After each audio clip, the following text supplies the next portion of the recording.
டேய் மீச பாத்து. வீரபாண்டியனே பள்ளிக்கூடம் கட்டுற கணக்கு எடுத்து வச்சனாரா? உடனே வரச்சனாரா? பாதியில வர பண்ணி வேணா.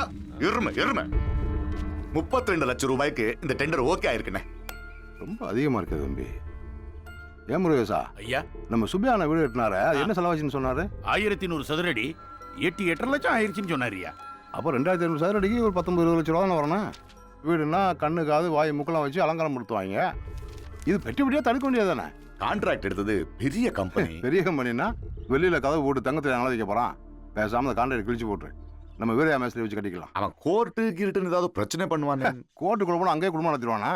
வெளியே வரணும்ல, வாசல்லே வச்சு வெட்டி போட மாட்டான். அவன் அந்த கான்ட்ராக்ட் வர சொல்லு. சரின்னு. இவன் பச்சை புள்ள மாதிரி இருக்கானா இல்ல அப்படி நடிக்கிறானான்னு எனக்கு ஒரு சந்தேகமா இருக்கு. ஆளை போட்டு கண்காணி. வேட்டு தேவையாடா? பள்ளிக்கூட கணக்குல இருந்து பால்கார கணக்கு வரைக்கும் அந்த ஆளுகிட்ட போய் காட்டிக்கிட்டு இருக்கேன். ஒரு 50,000 பேர் ஓட்டு போட்டது 4 கை காட்டிட்டு போயிட்டான். அத்தனை பேருக்கு மீட்டிங்க போட்டு தொண்டைக்கிளிய கத்தி ஒவ்வொரு வீட்டுக்கும் போய் ஓட்ட கேட்டு அவன் வீட்டுல கொடுத்த காஞ்சு போன கஞ்சியும் பிஞ்சு போன பாயசத்தையும் அந்த நேரத்துல குடிச்சிட்டு வீட்டுக்குள்ள வந்து வாய்க்குள்ள கையை விட்டு வாழ்ந்து எடுத்தது நான் தானே. இதெல்லாம் ஒரு வாழ்க்கை. பேசாம இருந்தாலும் போட்டு தள்ளிடலாங்க. போட்டுருவியா? 5 லட்சம் தரேன். வெளியில 10 லட்சத்துக்கு வண்டி இருக்கு, அதையும் தரேன். போட்டுருவியா? நானா? பயமா இருக்குல்ல? எருமை. இந்த ஊர்ல அந்த ஆளுக்கு எதிராக கத்திய திட்டுங்கடா, கைப்பிடிய திட்டுறவங்க தான் அதிகமா இருக்காங்க.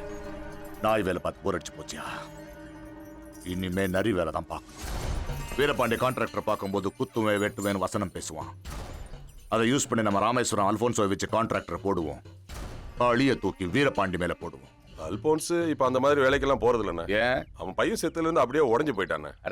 புள்ள சத்தா அந்த அளவுக்கு உடஞ்சு போயிருவாங்களா? ஆமா, சோகத்துல பெரிய சோகம், புத்திர சோகம். இந்த வீரபாண்டி 15 வருஷத்துக்கு முன்னால அவன் அப்ப சத்தப்போ எழுதிருப்பான். அதுக்கப்புறம் அவன் வீட்டுல சாவு விடல. அதான் கம்பீரமா இருக்கான்.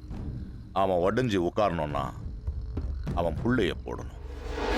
அவன் பையன் தான் ஊர்லயே இல்லையே, திருச்சியில வேலை பார்க்கறதா கேள்விப்பட்டேன். இன்னும் வசதியா போச்சு. டேய், நம்ம திருச்சியில அன்புராஜுக்கு போன் போடு.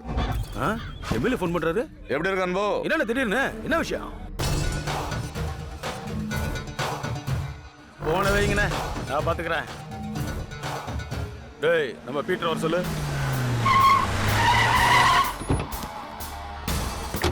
பையன் பேரு செல்வம், ஆர்கே ரியல் எஸ்டேட்ல ஒர்க் பண்றான். உனக்கு அவனுக்கும் பர்சனல் பிரச்சனை, அதனால தான் நீ போட்டு தள்ளனே ரெக்கார்ட்ல வரணும். இது பிளான் மர்டர், யாருக்கும் தெரியக்கூடாது. டைம் லிமிட் கிடையாது.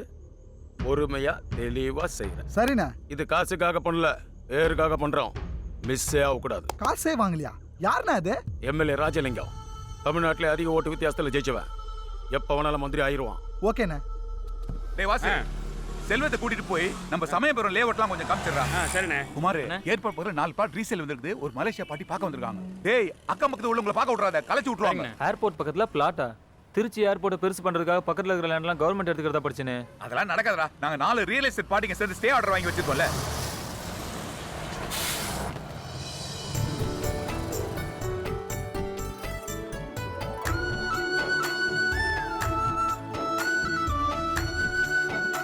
மாப்ள, அன்னைக்கு பஸ்ல பார்த்தேன்னு சொன்னால ஒயிட்லகா இந்த காலேஜ்ல தான் படிக்குது போல. அவதான் உன்னை தெரியாதுன்னு சொல்லிட்டான்ல.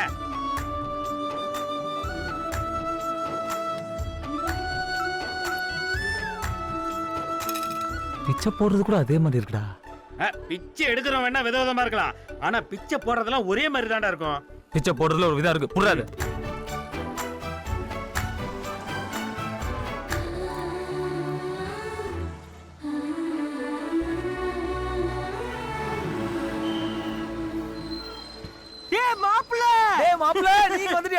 பாட்டுக்கா ஊரை விட்டு வந்துட்டு உன்னை பார்க்காம சோறு தண்ணி இறங்கல, தூக்கம் வரல. அதான் உன் கூட வந்து தங்கிருந்துட்டு காவேரி தண்ணியில குளிச்சுட்டு இங்க பெல்லு கம்பெனி இருக்காம்ல, சைக்கிள் கடைக்கு 10 பெல்லு வாங்கலாம்னு வந்திருக்கேன். என் மேல உனக்கு அவ்வளவு பாசமாடா? இருக்காதா? அண்ணே, அந்த சைக்கிள் கணேஷ் அங்க வந்தானா? ஆமா. உன்னை பார்க்காம இருக்க முடியலன்னு பாசத்தை பொழிஞ்சிருப்பானே. ஆமா. அவன் உன்னை வேவ் பாக்குறதுக்காக வந்திருக்கான்.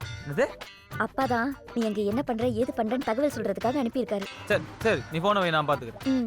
இதே அவன் மாரியப்ப மச்சானோட ஈரல் எஸ்டேட்டா? என்ன ஈரல் எஸ்டேட்? Real estate. ஈரல் எஸ்டேட். ரியல் ஈரல். ஆமா, கூட்டி கொடுக்குறோம் கூட மன்னிச்சிடலாம், ஆனா காட்டி கொடுக்குறோம் மன்னிக்க கூடாதுல. துரோவிய விட்டுறலாமாப்ல, ஆனா நம்பிக்கை துரோவிய விட்டுற கூடாது. எங்க அப்பா பேச்சை கேட்டு இங்க வந்த வரைக்கும் ஓகே, ஆனா இங்க வந்து இறங்கணும்னு இந்த விஷயத்துக்கு தான் வந்த மாப்பிள்ள என்கிட்ட சொல்லி சண்டை இருக்கணும். பெல்லு கம்பெனில என்ன தயாரிக்கிறாங்கன்னே தெரியல. சைக்கிள் பெல் வாங்க போறேன் என்கிட்ட சொல்ற நீ. அப்ப துப்பாக்கி தொழிற்சாலைக்கு போய் தீபாவளி துப்பாக்கி வாங்குவே நீ. வாங்க நீ. உன் செல்லுல இருந்து ஊருக்கு பெல் அடிச்சுது. யாரா அது? என்ன மச்சான் நல்லா இருக்கீங்களா? நீயும் வந்துட்டியா? பாண்டியாபுரத்துல வீணா போன அத்தனை எருமைகளையும் நான் தான்டா மேய்க்க வேண்டியதா இருக்கு. நாளைல இருந்து 1 கிலோ புண்ணாக்கு எக்ஸ்ட்ரா வாங்கடா. சரிங்கண்ணே. டேய் என்னடா அண்ணன்ங்கற அவர் உனக்கு சித்தப்ப முறையில. இங்க எல்லாமே முறதவரி தாண்டா மாப்பிள்ள நடக்குது. சித்தப்பாவை மச்சான் கூப்பிடணும், மாமாவை அண்ணன் கூப்பிடணும், அத்தையை அண்ணின்னு கூப்பிடணும், தாத்தாவை ஒரு வார்த்தை சொல்லிடுறாங்க குடி கேட்டு போவு.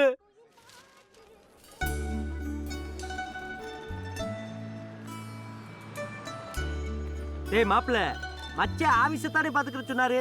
இங்க இருந்து என்ன பண்ற? ஆபீஸ தான் பாத்துக்கிட்டு இருக்கேன். என்னன்னா கேனப்பையன் நினைச்சியா? இங்க இருந்து எப்படி ஆபீஸ பாப்ப?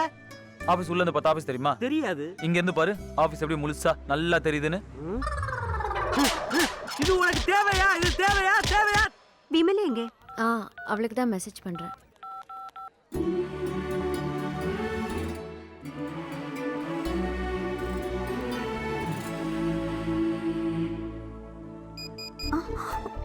ഏയ് രാധിക ചട്ടൊന്നും നോക്കാതെ ആ പുള്ളി എതിരിൽ നിൽക്ക്.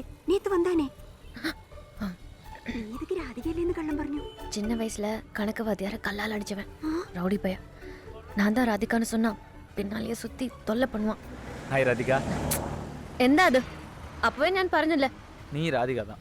ഈറോഡിൽ നിന്ന് തിരിച്ച് തിരിച്ച് പറഞ്ഞാൽ யாராவது பார்த்தா എന്തിനാ വിചാരിക്കും? ஈரோட்ல நின்னா திருச்சின்னு நான் சொல்ல மாட்டேன், ஈரோடுன்னு தான் சொல்லுவேன். ஏய் தமாஷா ஒன்றும் പറയ வேண்டாம்.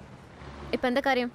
உன் சொந்த ஊரு சிவகங்கையில மதகுப்பட்டி தானே? എന്താ പട്ടിന്ന് ചൊല്ലുന്നത്? പട്ടിന്ന് சொன்னா நாயின்னு அர்த்தமாവും. நாய் பேயெல்லாம் எனக்கு தெரியாது, நீ ராதிகான்னு மட்டும் எனக்கு தெரியும். ஹலோ, என் பேர் கோபிகா, ஸ்தலம் பாலக்காடானு. என்னங்க நீங்க ஆட்டோகிராஃப் ஹீரோயின் பேர்லாம் சொல்லிட்டு இருக்கீங்க? நாங்க கூட யாரையாவது அவாய்ட் பண்ணோம்னா மம்முட்டி, மோகன்லால், சுரேஷ் கோபின்னு சொல்லுவோம். நீங்க என்னடான்னா கோபிகா மேனன், தீபிகா படுகோனன், மாலிவுட்ல இருந்து பாலிவுட் வரைக்கும் எழுதுறீங்க. நீ அப்பவும் இதே மாதிரி கோபுரம் போட்டு தான் வச்சிருந்த, இப்பவும் அதே கோபுரம் போட்டு தான் வச்சிருக்க. ஏய் பொட்டுல 2 ஷேப் தான், ஒன்னு கோபுரம் இன்னொன்னு வட்டம். அதுல ஒன்னு தான் வைக்க முடியும். குருவாயூர் கோயில நின்னுக்கிட்டு சட்டை போடாதவெல்லாம் ஏன் புருஷன்னு சொல்ற மாதிரி இருக்கு. அட இப்போ நம்ம ஊர் தமிழ் ரொம்ப நல்லா பேசுறியே. அதே துக்கு. சீக்கிரமா பஸ் கிளம்பு.